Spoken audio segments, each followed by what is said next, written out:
श्रीमद् भागवत महापुराण की भाव यात्रा 12 स्कंद के तृतीय अध्याय तक आ पहुंची है।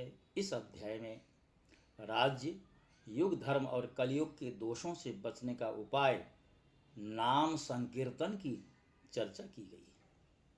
सुखदेव जी कहते हैं, दृष्ट्वात्मनि जये व्यग्रान नृपान हसति भूरियम अहो मां विजिगीषन्ति मृत्यो क्रीडन का नृपाः।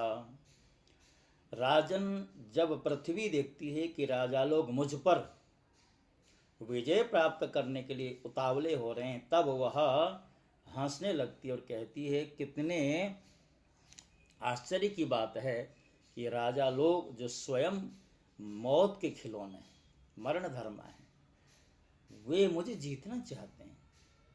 काम एष नरेन्द्राणां संगः स्याद् विदुषामपि येन फेनोपमे पिंडे योति विश्रम्भिता नृपाः।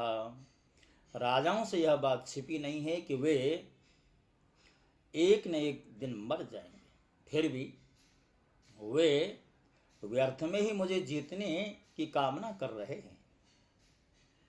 सचमुच इस कामना से अंधे होने के कारण ही वे पानी के बुलबुल के समान क्षणभंगुर शरीर पर विश्वास कर बैठते हैं और धोखा खाते हैं। वे सोचते हैं कि हम पहले मन के सहित अपनी पांचों इंद्रियों पर विजय प्राप्त करेंगे, अपने भीतरी शत्रुओं को वश में करेंगे, क्योंकि इनको जीते बिना बाहरी शत्रुओं को जीतना कठिन है। उसके बाद अपने शत्रु के मंत्रियों, अमात्यों, नागरिकों, नेताओं और समस्त सेना को भी वश में कर लेंगे। जो भी हमारे विजय मार्ग में कंटक बनेंगे या बनेगा, कांटों का बीज बोएगा, उसे हम अवश्य जीत लेंगे। इस प्रकार धीरे धीरे क्रम से सारे पृथ्वी हमारे अधीन हो जाएगी। ये उन राजाओं की अभिलाषा है जो ऐसा मानते हैं कि हम पृथ्वी को जीत लेंगे, जैसे कि वो अमर हों, जैसे कि वो अजर हों। वो ऐसा मानते हैं कि जब पृथ्वी हमारे अधीन हो जाएगी तो फिर तो समुद्र ही हमारे राज्य की खाई का काम करेगा। इस प्रकार वे अपने मन में अनेकों आशाएं बांध लेते हैं और उन्हें यह बात बिल्कुल नहीं सूझती कि उनके सिर पर काल सवार है। यहीं तक नहीं, जब एक द्वीप उनके वश में हो जाता है तब वे दूसरे द्वीप पर विजय प्राप्त करने के लिए बड़ी शक्ति और उत्साह के साथ समुद्र यात्रा करते हैं। अपने मन को, इंद्रियों को वश में करके लोग मुक्ति प्राप्त करते हैं, परंतु ये लोग उनके वश में करके भी थोड़ा सा भोभाग ही प्राप्त करते हैं। इतने परिश्रम और आत्मसंयम का यह कितना तुच्छ फल है। हे राजन, पृथ्वी कहती है कि बड़े बड़े मनु और उनके वीर पुत्र मुझे ज्यों की त्यों छोड़कर जहां से आए थे वहीं खाली हाथ लौट गए, मुझे अपने साथ न ले जा सके। अब ये मूर्ख राजा मुझे युद्ध में जीतकर वश में करना चाहते हैं। मत्कृते पितृपुत्राणां भ्रातॄणां चापि विग्रह जायते ह्यसतां राज्ये ममता बद्ध चेतसां। जिनके चित्त में यह बात दृढ़ मूल हो गई है, यह पृथ्वी मेरी है, उनके उन दुष्टों के राज्य में मेरे लिए पिता, पुत्र और भाई भाई भी परस्पर में लड़ते भिड़ते हैं। वे परस्पर इस प्रकार कहते हैं कि ओ मूढ़, यह सारे पृथ्वी मेरी ही है, तेरी नहीं है। इस प्रकार राजा लोग एक दूसरे को कहते सुनते हैं, एक दूसरे से स्पर्धा करते हैं, मेरे लिए एक दूसरे को मारते हैं और स्वयं मर मिटते हैं। पृथु, पुरुरवा, गाधी, नहुष, भरत, सहस्रबाहु, अर्जुन, मांधाता, सगर, राम, खट्वांग, धुरंधर, धुंधुसार, रघु तृणबिंदु ययाति शर्याति शंतनु गय भगीरथ कुबलयाश्व ककुत्स नल नृग हिरण्यकशिपु वृत्रासुर लोकद्रोही रावण नमुची शंबर भौमासुर हिरण्याक्ष और तारकासुर तथा और भी बहुत से दैत्य एवं शक्तिशाली नरपति हो गए। ये सब लोग सब कुछ समझते थे, शूर थे, सभी ने दिग्विजयों में दूसरों को हराया था, किंतु दूसरे लोग इन्हें न जीत सके, परंतु सब के सब मृत्यु के पास बन गए, मृत्यु के ग्रास बन गए, मृत्यु के पास चले गए। वो लोग भी चले गए जो विजयी हुए और वो लोग भी चले गए जो पराजित हुए। अर्थात इस संसार में स्थायी रूप में कौन रह सकता है? जीतने वाला भी जाता है और परास्त होने वाला भी जाता है। राजन, उन्होंने अपने पूरे अंतःकरण से मुझसे ममता की और समझा कि यह पृथ्वी मेरी है। माँ पृथ्वी कह रही है, मेरे से इतना लगा, इतनी ममता, किंतु वो ममता काम नहीं आई। आखिर उन्हें इस धरती का परित्याग करना ही पड़ा। विकराल काल किसकी सुनने वाला है? अब उनके बल, पौरुष और शरीर आदि का कुछ पता ही नहीं, केवल उनकी कहानी मात्र शेष रह गई है कि वो थे, राजा राम थे, युधिष्ठिर थे, नृग, शर्याति, नहुष आदि थे। ये सब कथा मात्र शेष है, अब तो वो दिखाई नहीं देते। संसार में बड़े बड़े प्रतापी और महान पुरुष हुए, वे लोकों में अपने यश का विस्तार करके यहाँ से चल बसे। मैंने तुम्हें ज्ञान और वैराग्य का उपदेश करने के लिए उनकी कथा सुनाई है। हम उन राजाओं की कथा क्यों सुनते सुनाते हैं? उनकी जीवन से कुछ शिक्षा प्राप्त हो, जिन्होंने स्वतः त्याग का आश्रय लेकर के पृथ्वी से लेकर के धन दौलत आदि के प्रति उदासीन हुए हैं, उनकी भी। और वो लोग जो आसक्त हुए हैं, जिन्हें न धरती, न परिवार, न बंधु बांधव को छोड़ने का मन होता था, आखिर दोनों ही चले गए। यह सब वाणी का विलास मात्र, इसमें पारमार्थिक सत्य कुछ नहीं है। अर्थात इन राजाओं के उद्धरण से हम आपको यही बताना चाहते हैं कि हमारे जीवन का वास्तविक हेतु क्या है। भगवान श्री कृष्ण का गुणानुवाद समस्त अमंगलों का नाश करने वाला है। यस्तु तमश्लोक गुणानुवाद संगीयते भीक्ष्णमंगलघ्न तमेव नित्यं शृणुदयादभीक्षणं कृष्णे मलां भक्तिमविप्यमानः मविप्समानः। बड़े बड़े महात्मा उसी का गान करते हैं जो भगवान श्री कृष्ण के चरणों में अनन्य प्रेममयी भक्ति की लालसा रखता है। उसे निरंतर भगवान के दिव्य गुणानुवाद का ही श्रवण करते रहना चाहिए। राजा ने प्रश्न किया है, भगवान मुझे तो कलयुग में राशि दोष ही दिखाई देता है, उस समय लोग किस उपाय से उन दोषों का नाश करेंगे? इसके अतिरिक्त युगों का स्वरूप, उनके धर्म, कल्प की स्थिति, प्रलय काल के मान एवं सर्वव्यापक सर्वशक्तिमान भगवान के काल रूप का भी यथावत वर्णन करें। सुखदेव जी कहते हैं, कृते प्रवर्तते धर्मश्चतुष्पाद तज्जनिर्धृतः सत्यम दया तपोदानमिति पादा विभोर नृप। सत्ययुग में धर्म के 4 चरण होते हैं। वे चरण हैं सत्य, दया, तप और दान। उस समय के लोग पूरी निष्ठा के साथ अपने अपने धर्म का पालन करते हैं। धर्म स्वयं भगवान का स्वरूप होता है। सत्ययुग के लोग बड़े संतोषी और दयालु होते हैं। वे सब से मित्रता का व्यवहार करते हैं और शांत रहते हैं। इंद्रियां और मन उनके वश में रहते हैं। सुख दुख आदि द्वंद्वों को वे समान भाव से सहन करते हैं। राजन, धर्म के समान अधर्म की भी 4 चरण हैं, असत्य, हिंसा, असंतोष और कलह।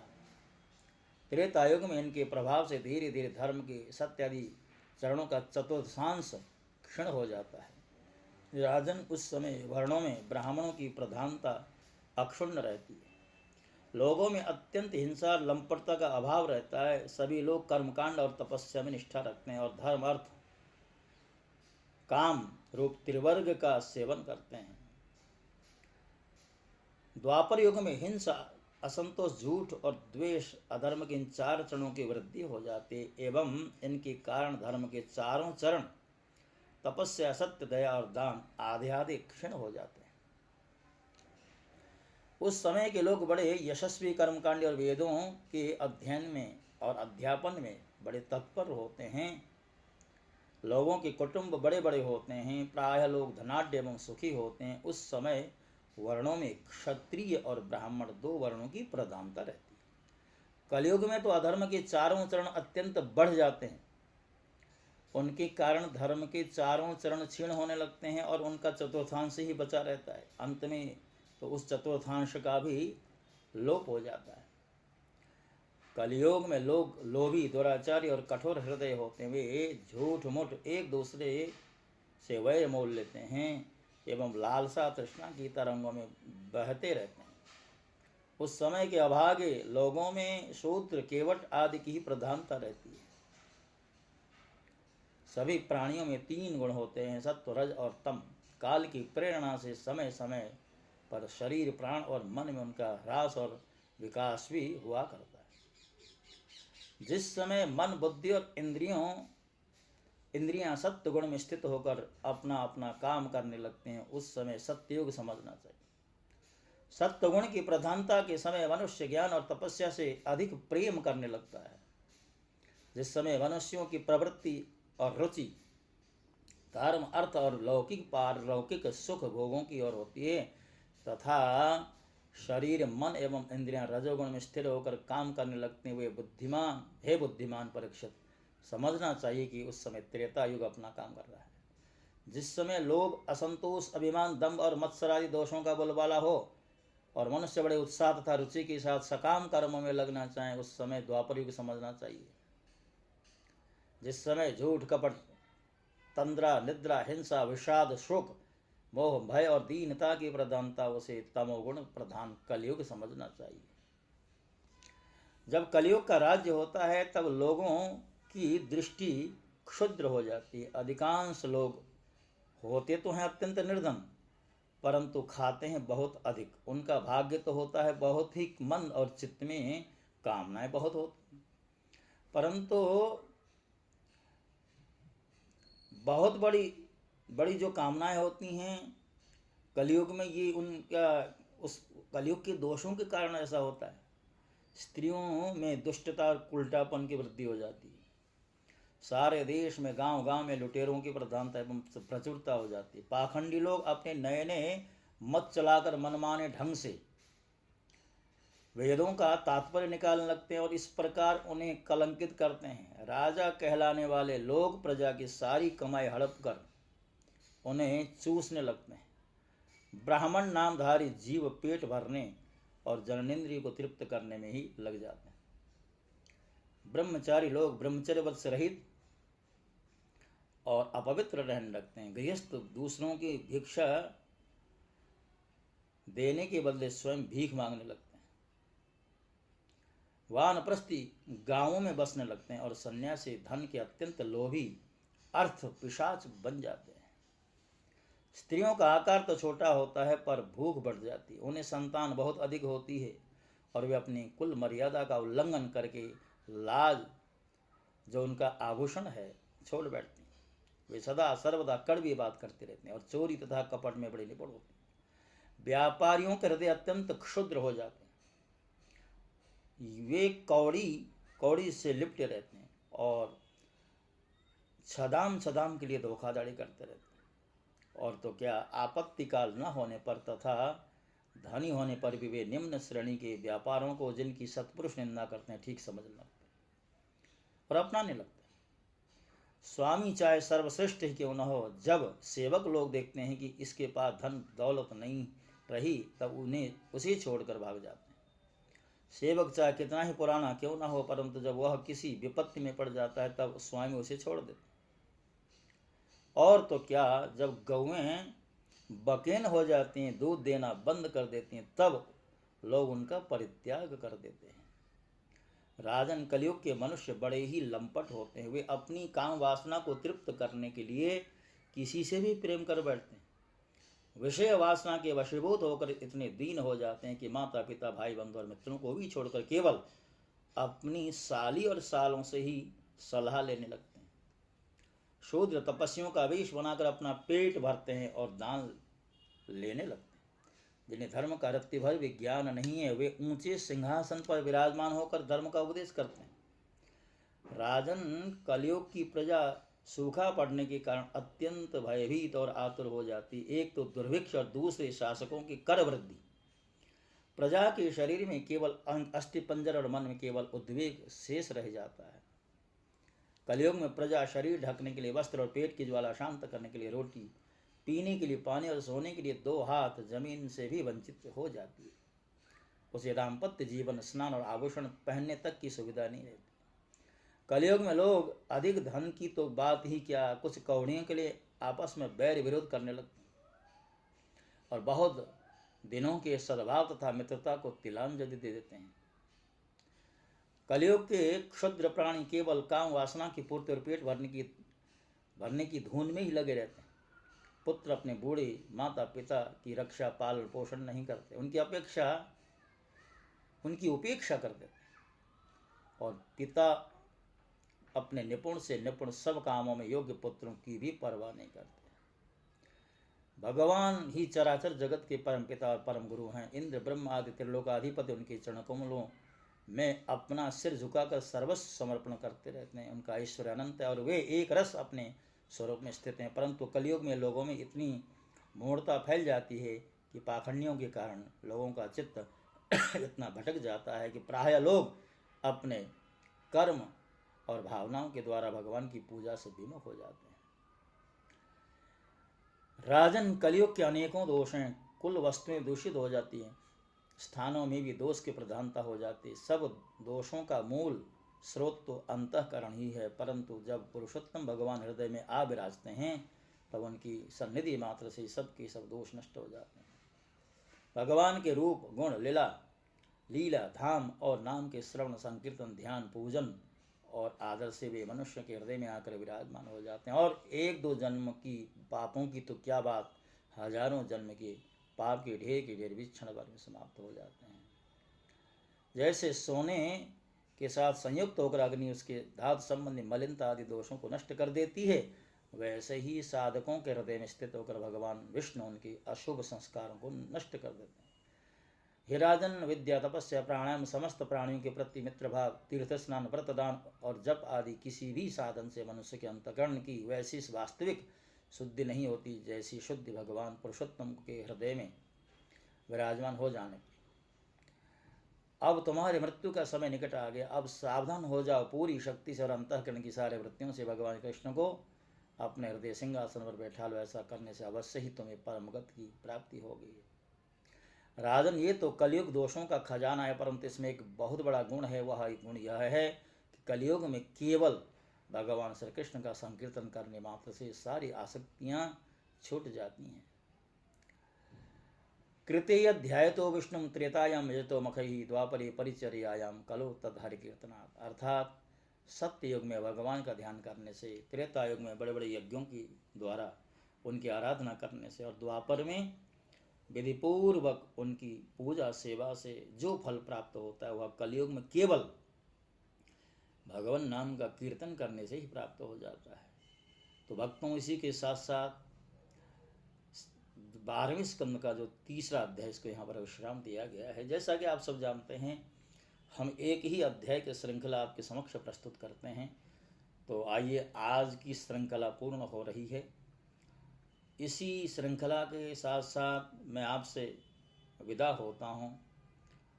आपसे भेंट अगली श्रृंखला में होगी। तब तक के लिए ओम नमो भगवते वासुदेवाय। जय श्री कृष्ण।